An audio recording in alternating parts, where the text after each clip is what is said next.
રાજકોટ એસઓજીની ટીમે મોટી કાર્યવાહી કરી છે।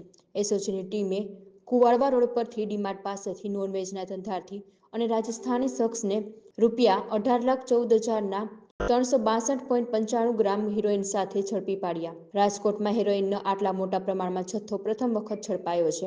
પોલીસે આ બંને શખ્સો પાસેથી હેરોઇનના જથ્થા અને રોકડ રકમ સહિત ₹18,29,00,000 લાખનો મુદ્દામાલ કબજે કરવામાં આવ્યો। રાજકોટમાં કૃષ્ણપરામાં રહેતા નોનવેજના ધંધાર્થીએ હેરોઇન રાજસ્થાનના શખ્સ પાસેથી મંગાવ્યું હતું। હાલમાં ઝડપાયેલો આ રાજસ્થાની શખ્સ માલ આપવા આવ્યો હતો। પોલીસની તપાસમાં નોનવેજનો ધંધાર્થીએ 3 માસમાં બીજી વખત માદક પદાર્થનો જથ્થો મંગાવ્યો હતો, ત્યારે બાબતે પોલીસે વિશેષ તપાસ હાથ ધરી।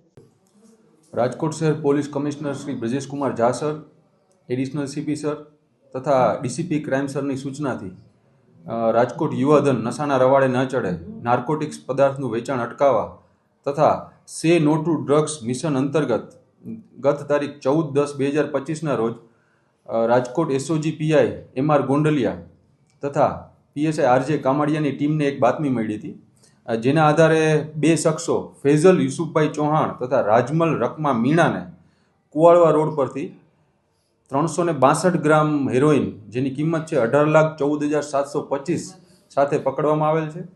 હાલ આ બંને શખ્સો વિરુદ્ધ બી ડિવિઝન પોલીસ સ્ટેશનમાં કેસ રજીસ્ટર કરી વધુ તપાસ તજવીજ ચાલુમાં છે। ના, આ બંનેનો કોઈ ગુનાહિત ઇતિહાસ મળે। આ રાજમલ રકમા મીણા પ્રતાપગઢ રાજસ્થાનનો વતની છે અને તે પ્રતાપગઢ રાજસ્થાનથી જ આ હેરોઇનનો જથ્થો લઈ આવ્યો છે।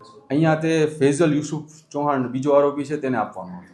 ના, હાલ પ્રાથમિક તપાસમાં પહેલી વાર જ લઈ આવ્યો એવું જણાવ્યું ને હજી સુધી આ ફર્સ્ટ ટાઈમ જ છે। પેલા 392 ગ્રામનો જથ્થો મળ્યો છે અને છૂટકમાં પછી વેચાણ